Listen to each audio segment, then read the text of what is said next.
Le projet régional d'appui au pastoralisme au Sahel phase 2, PRAPS 2, a tenu du 9 au 10 décembre 2025 à Ouagadougou sa 8e réunion du comité technique régional. Objectif, rendre compte de la 9e mission d'appui conduite par la Banque mondiale, apprécier les progrès réalisés et formuler des orientations afin d'assurer une mise en œuvre efficace et conforme aux objectifs fixés. La 8e réunion du comité technique régional du PRAPS se tient dans le prolongement de la 9e mission d'appui à la mise en œuvre du projet, dont la rencontre de synthèse vient de s'achever.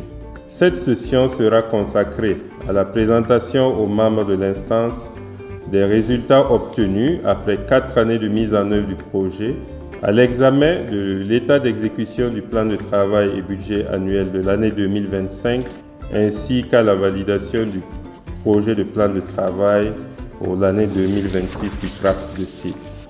Le comité technique régional constitue également une occasion privilégiée pour débattre des défis rencontrés et formuler des recommandations en vue d'améliorer les performances du projet au bénéfice des populations pastorales et agropastorales. Nous examinerons également les dispositions prises pour l'opérationnalisation de la déclaration du Forum Nouakchott plus 10 sur le développement des élevages et la sécurisation des systèmes pastoraux, et des informations seront partagées sur les résultats d'études conduites au cours de l'année 2025.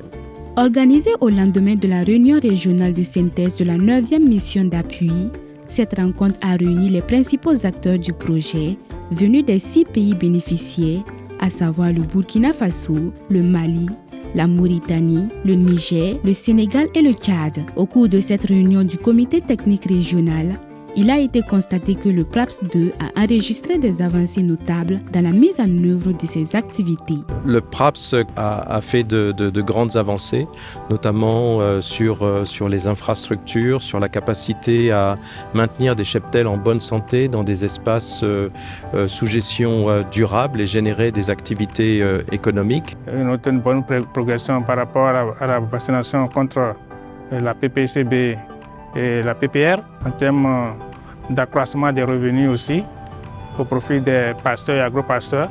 La cible était d'augmenter de 10%. On dépasse 10% légèrement au niveau régional. Les résultats ont été atteints. En termes de gestion durable des paysages aussi, on a une bonne performance. Les résultats vraiment sont très concluants.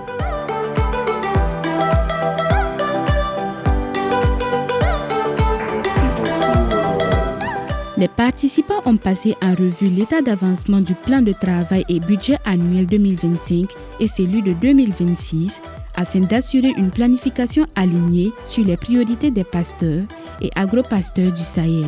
Toutefois, les échanges ont également permis d'indiquer que des défis persistent dans l'exécution du PRAPS 2 qui est à mi-parcours. Une situation, un contexte parfois difficile. On le voit avec le changement climatique, avec les éléments météorologiques qui sont parfois contre nous, mais aussi avec des éléments qui sont plus liés aux barrières faites à la mobilité.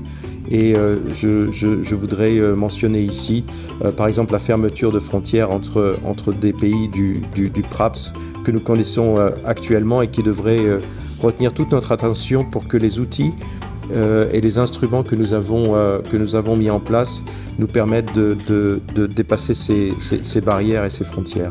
Le deuxième point de défi qui est devant nous, c'est celui de la nécessité de maintenir, renforcer, ajuster nos institutions régionales. Elles sont nécessaires au pastoralisme qui transcende les frontières. Doté d'un financement de plus de 297 milliards de francs CFA apportés par la Banque mondiale et les États participants, le PRAPS 2 intervient sur la période 2022-2027. Il s'inscrit dans la continuité des acquis de la première phase mise en œuvre de 2015 à 2021.